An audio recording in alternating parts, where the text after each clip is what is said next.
Welcome to the Autonomic Healing Podcast. I'm Tom Pells. And I'm Ruth Lawrenson. We'll be unpacking what it looks like to activate your brain to holistically manage stress and trauma that bring healing to the mind, body, and spirit. Being free to live authentically as humans. Thank you for joining us. Let's get this conversation started. Tom, we're here and I'm excited about what we're going to talk about today because we are diving into this whole exploration of thriving instead of surviving. And it really is, it's what happens in rational intimacy. We thrive. Mm-hmm.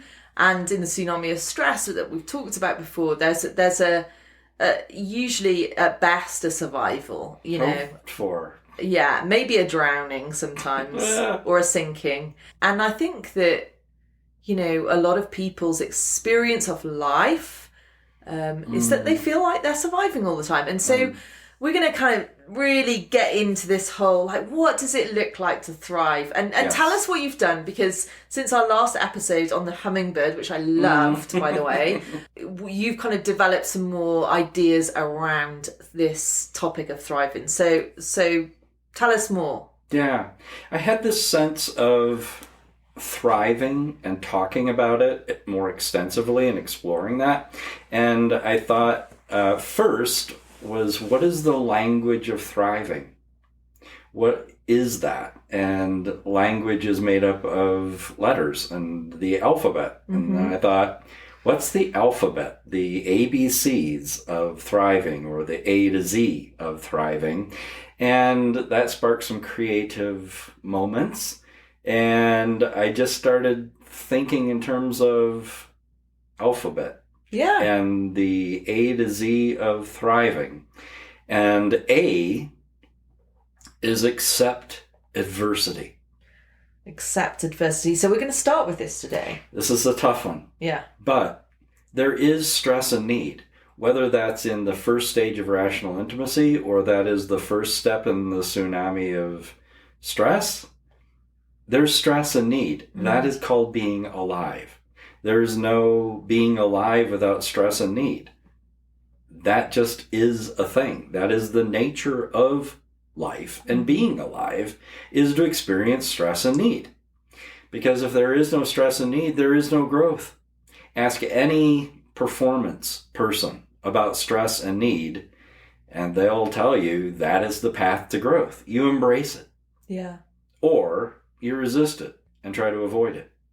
So the A in the ABCs of thriving, or the A to Z of thriving, is accept adversity. And so why is it so hard? I'd love us to kind of unpack this a little bit, because I think, number one, what does accepting look like? And number two, why is it so difficult for us to do that? Because that's the reality, right? Is that I would imagine that by not accepting it, what we end up doing is we're in the fight and flight, right? We're fighting it, or we're fleeing it, or we're freezing within it. We're doing something other than engaging with it. Well, first of all, adversity is difficulties. Are there difficulties that we encounter? When do we not? I am in the middle of remodeling my kitchen. I've run into some interesting difficulties because of people's choices in wiring and things like that, and crossing over circuits and all the rest of this stuff. And difficulties are a part of life. Mm-hmm. Nothing ever runs smoothly. To expect that there will not be difficulties, trouble, hardship, misfortune, no human being has ever existed who didn't experience those things. Mm. They are just part of what it is to be alive. If you're not experiencing those, you're not actually alive. Mm. You're dead. And I think there's going to be a range there of, and like you say, they're just difficulties that can be just you're not getting on well with someone at work. Opposition, hostility. Yeah, but then there can be really significant ones in life, like death of a family member. It's on a spectrum. Yeah, that's what I was thinking. And So, but the principle applies to both, actually. And and maybe some of the bigger ones like loss and death or divorce, or, all of the ones that have these incredibly big impacts on our lives. Yes. Maybe they take longer to accept, I don't know, but than others or not. But I guess what I'm pointing at is, sometimes this can feel seasonal as well. Sometimes you can have like a good run for a while and you're like, oh, life's amazing. But probably within that, there's some difficulties too. And then you can also have a run of difficult things, family issues, things that keep going wrong. So job, life, yeah, society, the world. But the key in the middle of this, because we can't control any of that, and if you're alive, like you said, we will have our own versions of them, whatever they are. But the key to thriving is to accept these things. Yes. So why don't we accept them? Because the core issue with the first stage in the tsunami of stress is a sense of and a perception of inadequacy and insecurity. We sense or perceive a threat to well-being. I'm not safe and I can't do anything about it. I'm insecure and I'm incapable. That's the core issue when stress and need is experienced in the tsunami of stress. In rational intimacy, we experience stress and need. It's not as though rational intimacy has no sense of stress and has no need. That's being alive. It's there. It's just that the core strength is a sense of security and capability. Now, complete, absolute, I can deal with anything? No, that's not the point. We need each other. We benefit from each other. It's not just the rugged individualism of the American ethos. No, it's not that. It's community. But it's self in community with self as well. And appreciating and valuing realistically our own capability for what they are. The problem is that having experienced stress, chronic or trauma, then there is a re-triggering of that occurs in the present. Yeah. And as I've often said, that was then and then is now, and that's the paradigm, and I'm threatened. Am I? That's the question. Am I really actually, and to what degree and in what way? I've used the example of the bunnies around here. And we love bunnies. Yes, bunnies are our friends. But they don't think of us as our friends. We are humans. Fascinating thing about the impact of human beings on other mammalian species. There was a recent study that was completed in, I think, the savannas in South Africa. And they played human voices just chatting and talking. And they also played sounds of predators, lions roaring, and things like that. And they played these in the hearing of animals, engaged their reaction, and there was a greater sense of threat and flight or fight and reactivity to just humans talking there was to a lion roaring. That's crazy. We are threats. Even when we're not trying to be threatening. Other species experience as threatening. And I wondered, and it's not part of the study, but I wondered, is it like that for us too? With each other? Wow, yeah. I mean, do we sense often? Just a threat, yeah. When there is no threat. It's a human talking. Ah! And I wonder if it has any fluctuations on accents. Who knows? But my point is that acceptance is just dealing with things for what they are. That doesn't mean acquiescence. And that's often thought of, if I'm accepting adversity, that I'm acquiescing to it. I'm giving in. I'm passive. Yeah. No. Acceptance is, this is what it is. It is what it is. But it is what it is. when I walk past the bunny, I had this moment the other day. I go for daily walks and exercise, and there's a path that I take that takes me past where bunnies like to congregate. And as I'm walking up, I see the bunny in that little piece of grassy area, and it's nibbling, and it senses me approaching. And I literally said out loud, "I'm not a threat to you. I'm just enjoying you. I love you. I will not harm you. I wouldn't harm you." And you know what the bunny did? It ran away because it doesn't understand what I was saying. It's just my presence and apparently my voice. Yes. A human voice, even if I'm trying to be reassuring.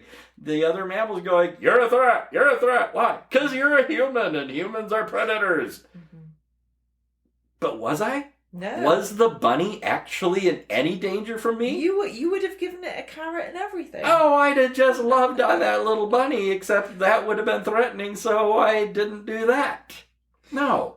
And if something had tried, if a fox was coming nearby, as we have sometimes, and there's even been a lynx, would I have chased off the fox and the lynx? Sure, I would have, to protect that little bunny.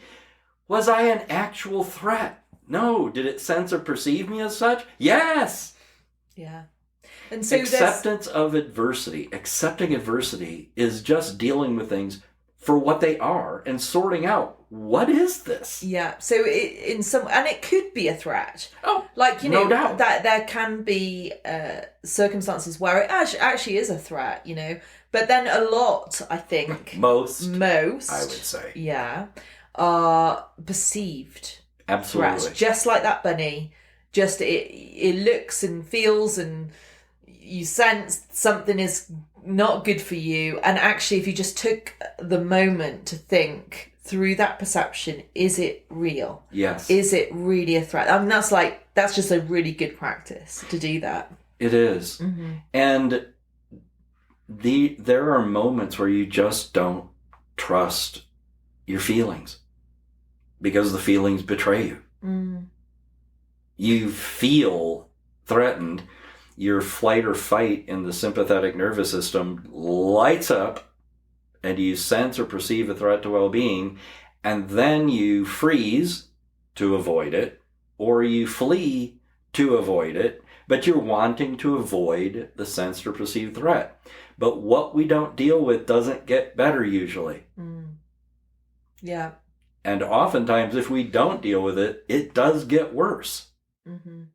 And so basically, so what you're describing are the fight, flight, freeze mechanism that we tend to do if we don't accept what is in front of us with this with this difficulty or with this perceived threat to well-being. I'm curious, Tom, about the being secure and capable, because I wonder whether a lot of the time with this type of stuff, whether people, I know that people sometimes just feel like overwhelmed, or like they say, I just can't cope. Yes.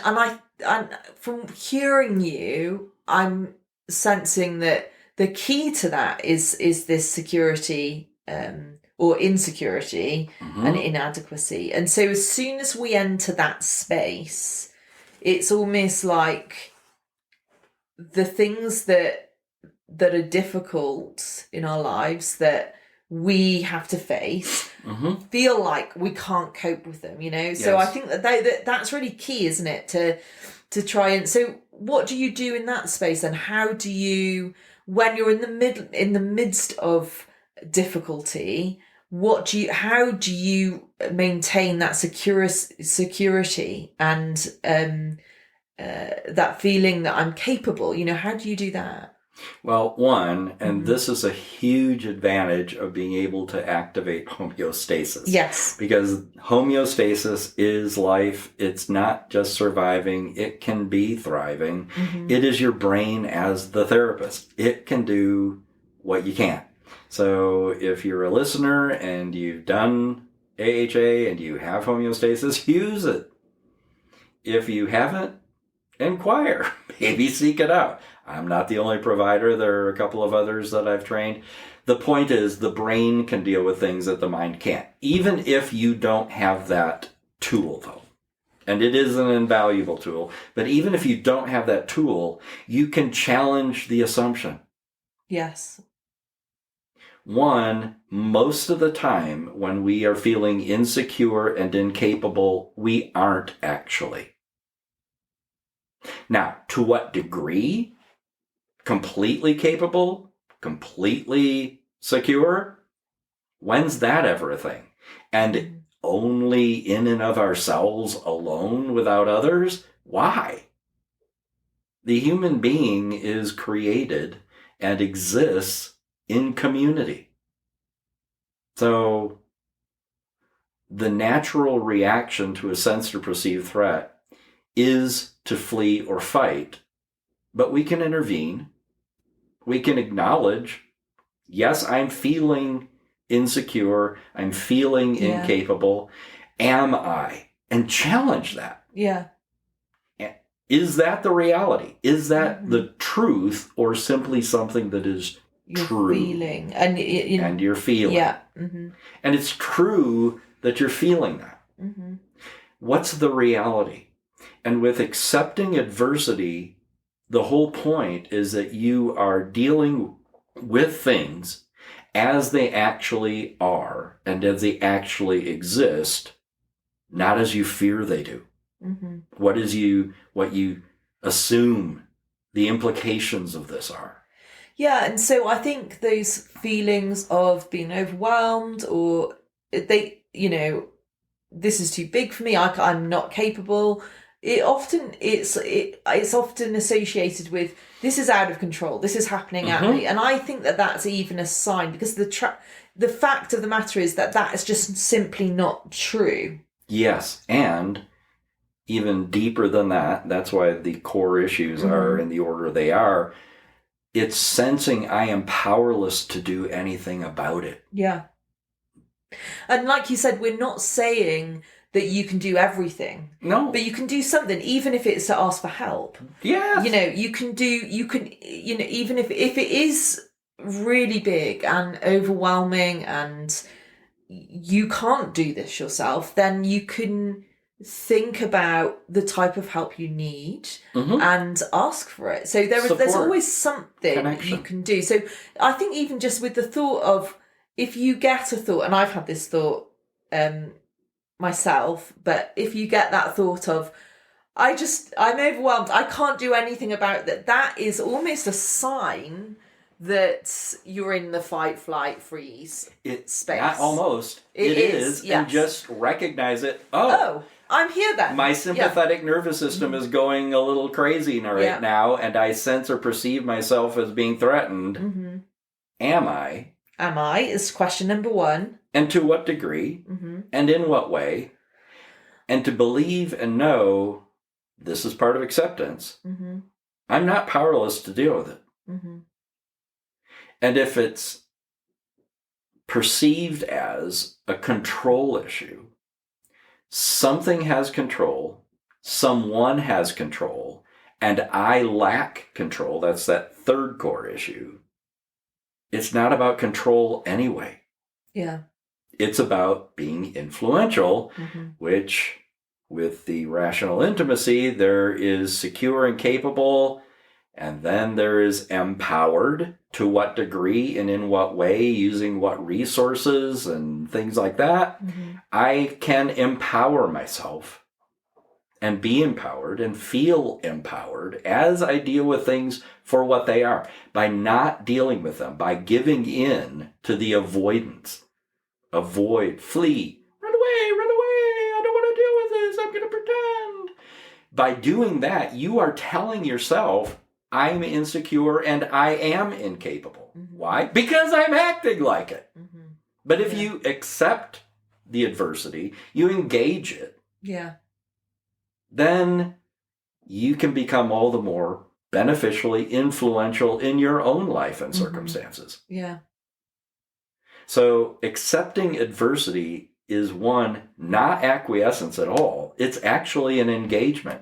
It's connecting with, it's challenging, it's dealing with the sensed or perceived threat. Because then you're doing something to your own brain and nervous system. by avoiding and giving into and reinforcing the run away, avoid, don't deal with, be afraid, be very afraid. Be a bunny rabbit. Yes, you give your brain and your nervous system a reason. Oh, we really are under attack. I really should run away, except if I avoid, things have the potential to get worse. They escalate. And then it's a fight. And then with the fight response, I'm in distress and discontent. Accepting adversity supports contentment. That's what accepting adversity does. It says, this is my situation. This is the reality. This is me. And dealing with the truth, not simply something that's true, naturally leads to being empowered. The other just reinforces this felt perception of, I really am threatened, I'm not secure, I'm not safe, and then we spiral. Yeah.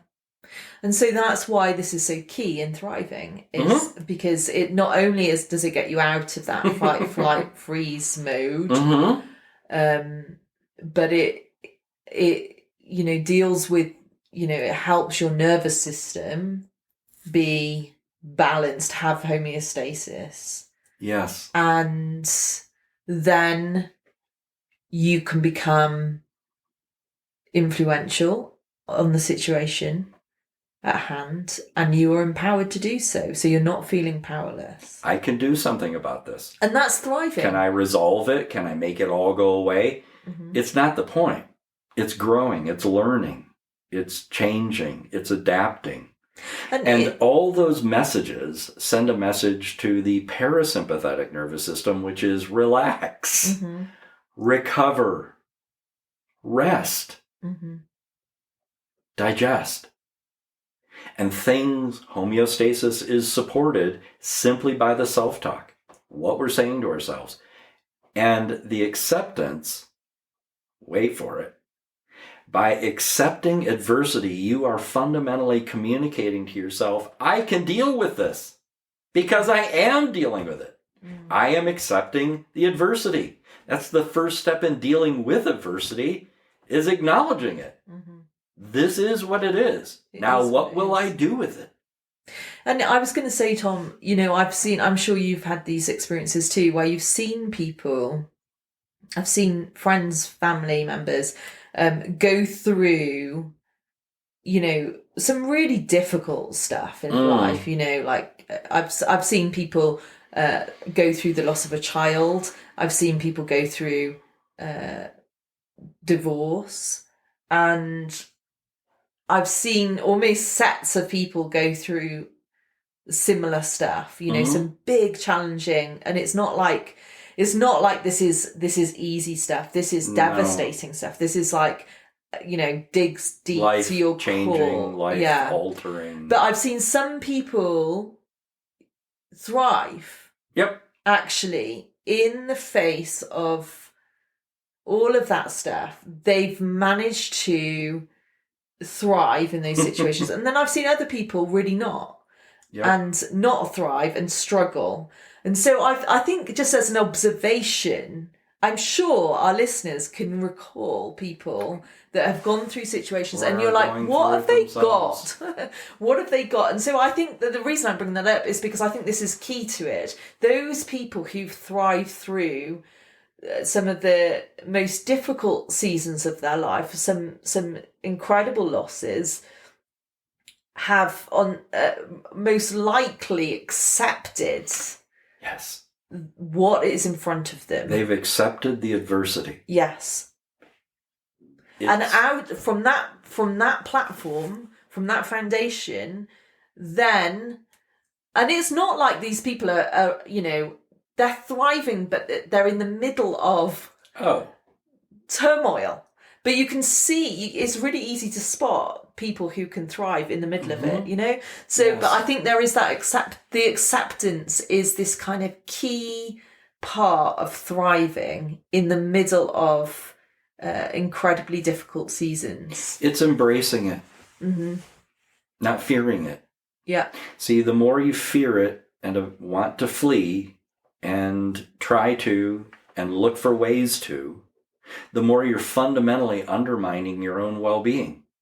You're telling yourself, I can't deal with this. I am incapable. I am insecure. Not, I feel insecure. I perceive myself as incapable. It's dealing with the truth. It's dealing with the reality. It's embracing that subjective, distressing experience, because by engaging with it, by accepting it, you are fundamentally communicating to yourself, I can deal with this. I've got this. Yeah. Yes. Now, alone, what would be the point of that? Together, reaching for support. But if you're avoiding the issue, you're probably also going to be avoiding people and the support. So you're alone. Yes. And which the more again alone exacerbates the whole thing. Exactly. Yes. Because the more alone you feel, the more overwhelmed you feel. You reinforce the mindset of insecurity and incapability and lack of safety.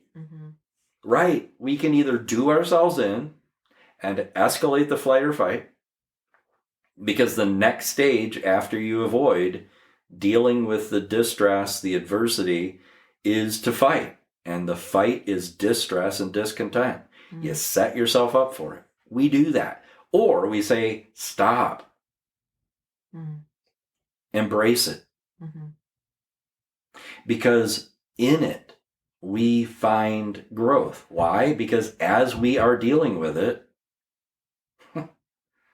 we learn something about ourselves. I can deal with this.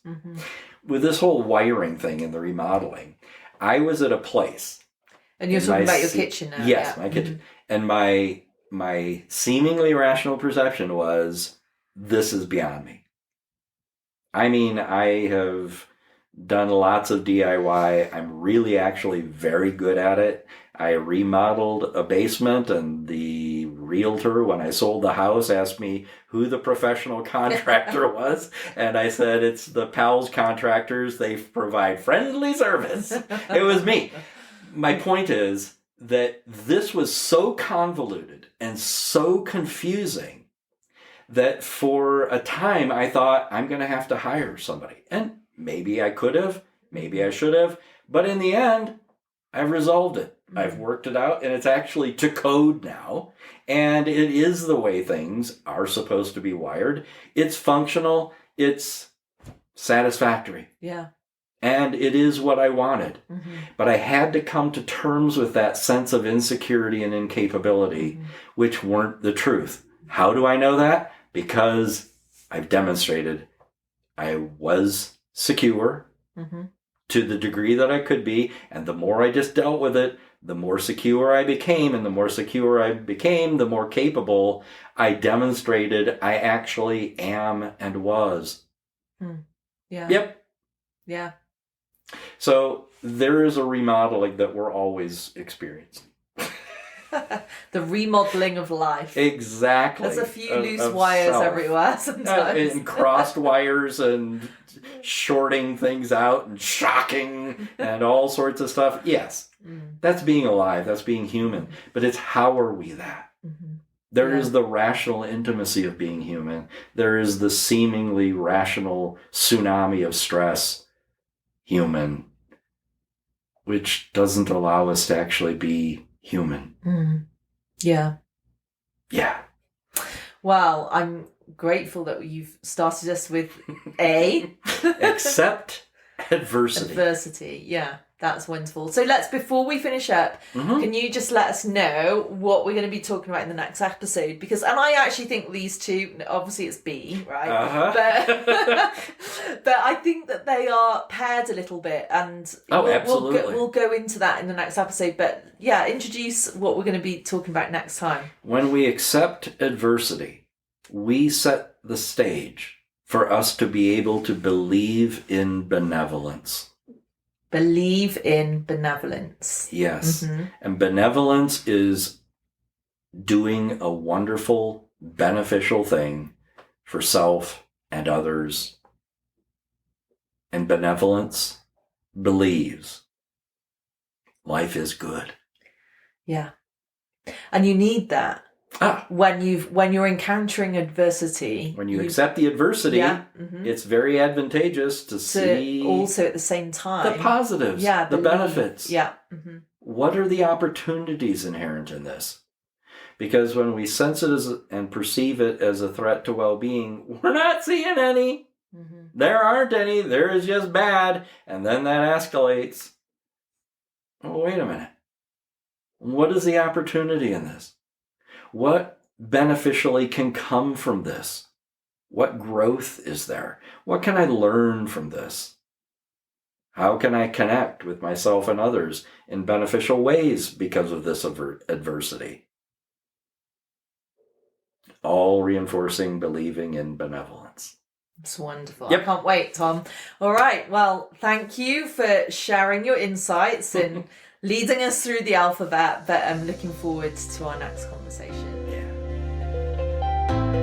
You've been listening to the Autonomic Healing Podcast. Join us next time as we continue in our conversations with Tom.